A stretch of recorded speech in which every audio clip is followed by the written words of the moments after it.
Hello दोस्तों, आज मैं आपको अहोई अष्टमी व्रत कथा बताने जा रही हूँ। अहोई अष्टमी पर्व से संबंधित विभिन्न पौराणिक कथाएं प्रचलित हैं। इन कथाओं को पूजा करते समय स्त्रियां एक दूसरे को कथाएं सुनाती है।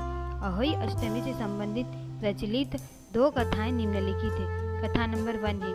प्राचीन काल में एक साहूकार था जिसके 7 बेटे और 7 बहुएं थी। इस साहूकार की बेटी भी थी जो दीपावली के अवसर पर ससुराल से मायके आई थी। दीपावली पर घर को लीपने के लिए 7 बहुएं मिट्टी लाने जंगल में गई तो ननद भी उनके साथ जंगल की ओर चल पड़ी।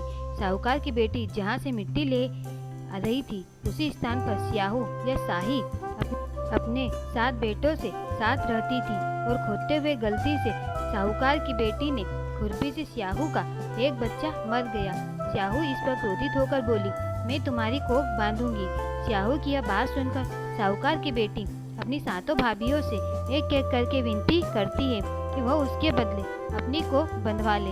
सबसे छोटी भाभी ननद के बदले अपनी कोख बंधवाने के लिए तैयार हो जाती है। इसके बाद छोटी भाभी के जो भी बच्चे थे वह सभी 7 दिन बाद मर जाते हैं और सातों पुत्रों की इस प्रकार मृत्यु होने के बाद उसने पंडित को बुलवाकर इसका कारण पंडित ने सुरई गाय की सेवा करने की सलाह दी। सुरई सेवा से प्रसन्न होती है और उसे स्याहू के पास ले जाती है। रास्ते में थक जाने पर दोनों आराम करने लगते हैं। अचानक साहूकार की छोटी बहू की नजर एक ओर जाती है और देखती है कि एक सांप गरुड़ पंखनी के बच्चे को डसने जा रहा है और वह सांप को मार देती है।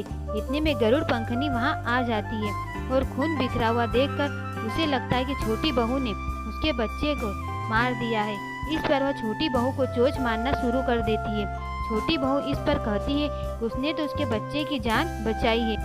गरुड़ पंखनी इस पर खुश होती है और सुरई सहित उन्हें स्याहू के पास पहुंचा देती है।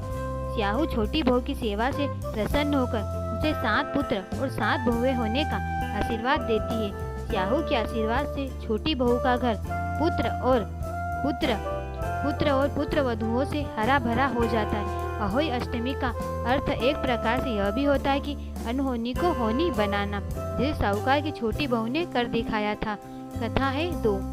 दंत कथा के अनुसार एक बार एक औरत अपने 7 पुत्रों के साथ एक गांव में रहती थी।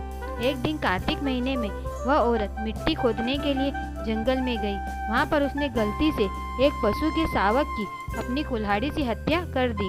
उस घटना के बाद उस औरत के 7 पुत्र एक के बाद एक मृत्यु को प्राप्त हो गए। इस घटना से दुखी होकर उस औरत ने अपनी कहानी गांव की हर एक औरत को सुनाई। एक बड़ी औरत ने उस औरत को यह सुझाव दिया कि वह माता अहोई अष्टमी की आराधना करे। पशु के शावक की सोते हुए हत्या के पश्चात के लिए उस औरत ने शावक का चित्र बनाया और माता अहोई अष्टमी के चित्र के साथ रखकर उनकी पूजा करने लगी। उस औरत ने 7 वर्षों तक अहोई अष्टमी का व्रत रखा और आखिर में उसके 7 पुत्र फिर से जीवित हो गए। अगर आपको हमारी कहानी पसंद आई हो तो प्लीज़ वीडियो को लाइक एंड चैनल को सब्सक्राइब जरूर करें। धन्यवाद।